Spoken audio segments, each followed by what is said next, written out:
Students, आज मैं English language में आपको टेंसेस सिखाने की कोशिश करता हूँ। और मैंने नोट किया है इतने लंबे पीरियड में जो मैंने टीचिंग को दिया है कि मैंने बड़े से बड़े स्कूल के बच्चों को देखा है, इंटरनेशनल स्कूल तक के बच्चों को देखा है, उनका इंग्लिश में बेस नहीं है। मैं सभी का नहीं कह रहा हूँ, बहुत सारे बच्चों का उनको tenses, passive narration modals, gerund participle, noun pronoun भी एग्जैक्टली नहीं आते, मतलब एडजेक्टिव भी नहीं आते हैं। और उसके बाद एडवर्ब भी बड़ा मुश्किल से मैं देखता हूँ कि उनको क्लैरिटी किसी भी चीज़ की नहीं है, तो वो क्या कर रहे हैं। तो मैंने जिम्मा उठाया है कि मैं किसी भी हालत में हर बच्चे को, जिस तक मेरा वीडियो पहुँचेगा, ये लैंग्वेज मैं कोशिश करूँगा उसको आ जाए। हर टॉपिक पर मैं वीडियो बना रहा हूँ, ठीक है।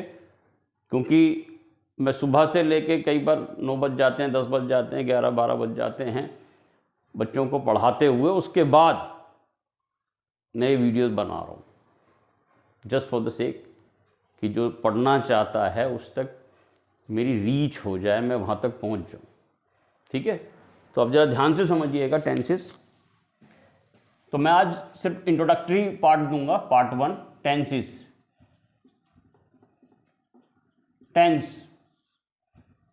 टेंस का मतलब क्या होता है? टेंस का मतलब होता है समय। और समय संस्कृत में इसको काल कहते हैं। और समय 3 प्रकार का होता है। पहला होता है प्रेजेंट टेंस। प्रेजेंट टेंस, ठीक है। और इस प्रेजेंट टेंस के 4 भाग हैं। Present indefinite, present indefinite tense. मैंने इंडेफिनिट की स्पेलिंग चेक करी है बहुत सारे बच्चों की। इंडिफाइनाइट जो लिखा हुआ है, इसको इंडेफिनिट NATE लिखे हुए देखा मैंने बड़े से बड़े स्कूल के बच्चों का। क्या हो रहा है? टीचर्स भी कई बार मैंने देखा है कि उन्होंने लिखा है present indefinite tense. B present continuous tense.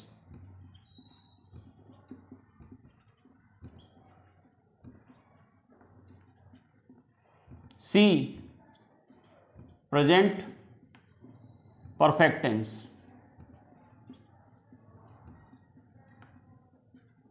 D present perfect continuous tense.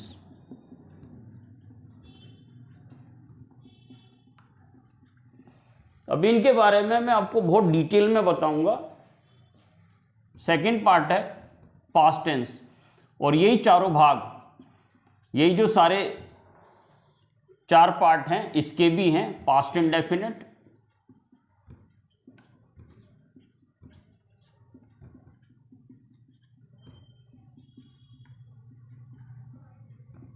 B past continuous,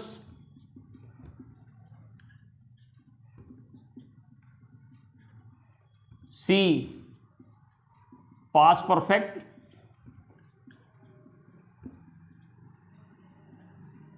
D past perfect continuous tense.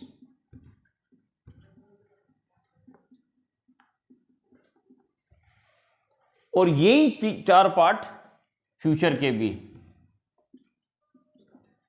Future tense, इसका A पार्ट है फ्यूचर इंडेफिनिट,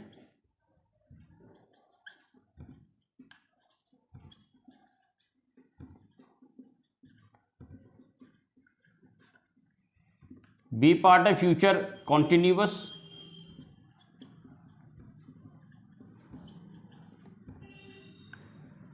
C पार्ट है फ्यूचर परफेक्ट टेंस,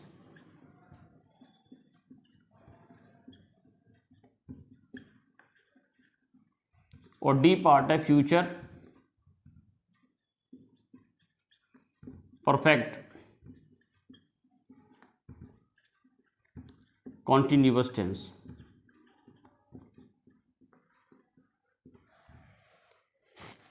पहले मैं इनका detail में आपको बताता हूं इनके मीनिंग क्या है, ताकि आप इनको यहीं पर समझ जाएं। समय 3 प्रकार का होता है। एक तो जो समय चल रहा है, एक जो बीत गया पास्ट टेंस, एक जो आने वाला है फ्यूचर। पहले ये समझो, इसके अलावा कोई और कुछ हो सकता है? और कोई समय हो सकता है जो चल रहा है, जो बीत गया, जो आने वाला है? नहीं हो सकता। तो इसका मतलब हम जो पढ़ाई कर रहे हैं वो 100%।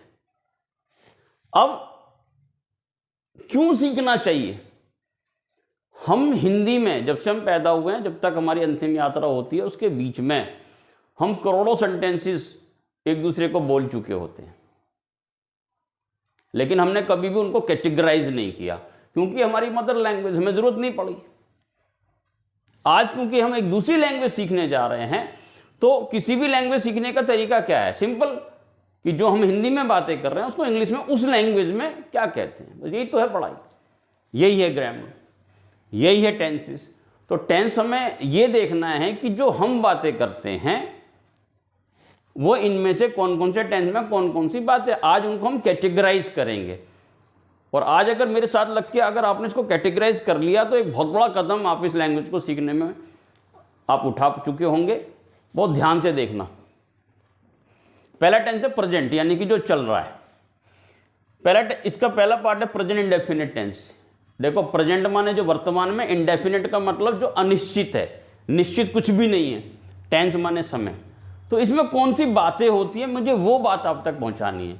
तो हम ऐसी बातें करते हैं, वह खेलता है, वह पढ़ती है, वह गाना गाता है। तो इसमें लास्ट में एक चीज़ आप देख रहे हो, ता है, ती है, ते हैं। वो खेलता है, पढ़ता है, दौड़ता है, भागता है, हंसता है। खेलती है, पढ़ती है, दौड़ती है, भागती है, हंसती है। तो खेलते हैं, दौड़ते हैं, भागते हैं। तो ये कुल मिलाकर जब भी हम हिंदी में बातें करें और उसके लास्ट में ता है, ती है, ते हैं आ जाए, तो हम समझ जाते हैं कि जो हम हिंदी में बोल रहे हैं वो इंग्लिश में प्रेजेंट इंडेफिनिट टेंस है। तो क्लियर हो गया आपको? तो क्या पहचान है प्रेजेंट इंडेफिनिट टेंस की? वाक्यों के अंत में ता है, ती है, ते हैं आना चाहिए। ठीक है? इसमें करोड़ों करोड़ों सेंटेंस, ठीक है, प्रेजेंट में हम जितनी भी बातें बोलते हैं वो इसी में ही आती है ज्यादातर। अगला टेंस है प्रेजेंट कॉन्टिन्यूअस, लगातार। इसमें कोई काम होता है, इसमें हो रहा है, कॉन्टिन्यूटी है इसके अंदर, ना तो होना शुरू हुआ है ना एंड हुआ है। तो प्रेजेंट कॉन्टिन्यूअस टेंस, जैसे वो खेल रहा है, पढ़ रहा है, दौड़ रहा है, भाग रहा है, खेल रही है, पढ़ रही है, दौड़ रही है, भाग रही है, कॉन्टिन्यूटी है इसके अंदर। तो पहले कोई काम होता है, फिर कोई काम हो रहा है। इसके बाद होता है परफेक्ट। परफेक्ट का मतलब होता है हो चुका है। तो इसकी पहचान ये होती है चुका है, चुकी है, चुके हैं।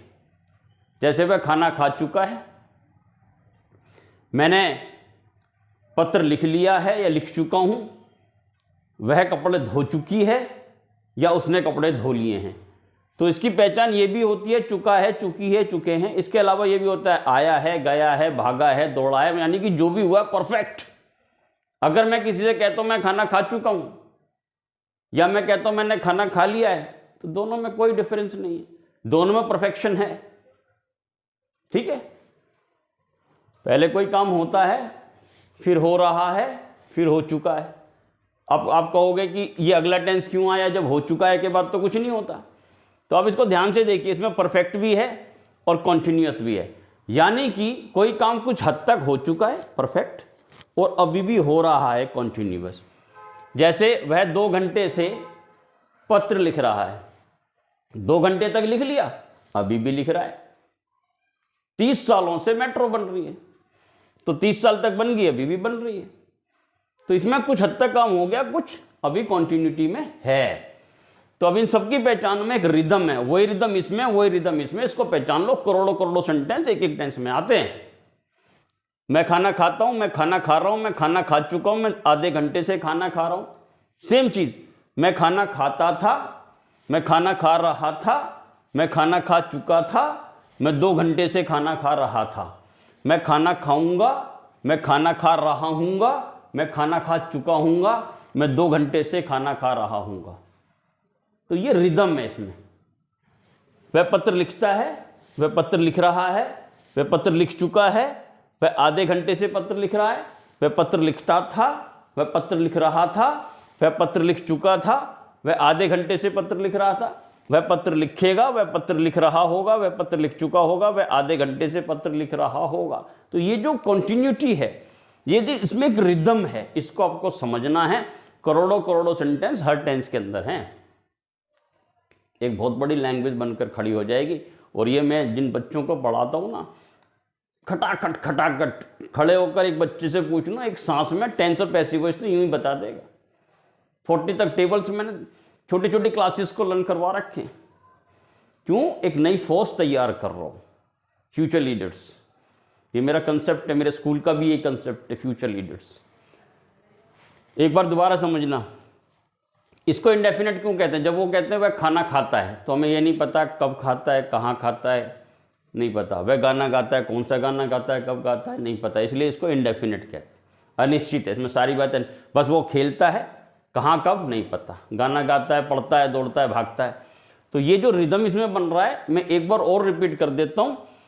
वे फूल तोड़ते हैं, वे फूल तोड़ रहे हैं, वे फूल तोड़ चुके हैं, वे 2 घंटे से फूल तोड़ रहे हैं, वे फूल तोड़ते थे, वे फूल तोड़ रहे थे, वे फूल तोड़ चुके थे, वे 2 घंटे से फूल तोड़ रहे थे, वे फूल तोड़ेंगे, वे फूल तोड़ रहे होंगे, वे फूल तोड़ चुके होंगे, वे 2 घंटे से फूल तोड़ रहे होंगे। तो ये जो रिदम है ना, इसमें आप समझ जाओगे। फिर मैं एक एक करके टेंस में आऊँगा और वहाँ पर आपको सिखाऊंगा ट्रांसलेशन कैसे करना है, इसकी इंग्लिश कैसे बनानी है। जिस दिन आपको ये आ जाएगा, उस दिन आपको ये लैंग्वेज बहुत अच्छे से आ जाएगी। ऐसा क्या है कि भारत में जो लोग हैं इंग्लिश को बहुत बेटर वे में बोल पाते हैं as compare to their foreign counterparts. हम क्यों बोल पा रहे हैं इंग्लिश को?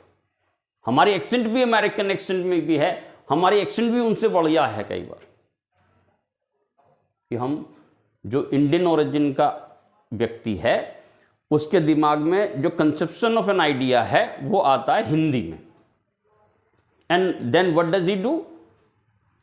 वो ट्रांसलेट करता है। पहले ये ट्रांसलेशन धीरे होगा, आप रिटर्न में करोगे, फिर माइंड में होगा, उसके बाद तो रगों में आ जाएगा ये। और जब कोई चीज़ रगों में आ जाती है ना, तो व्यक्ति की रगों से दूसरे की रगों में यूं ही पहुंच जाती है और परफेक्शन आ जाती है। ठीक है, इसके लिए जान लगा देना। मैं जान लगाने के लिए तैयार हूं, लेकिन सीख के रहना। मेरा पर्पस यही है, मैंने जिसको सिखाया सिखाया है, छोड़ता नहीं हूं मैं। ठीक है, थैंक यू सो मच। इसको समझिए आप।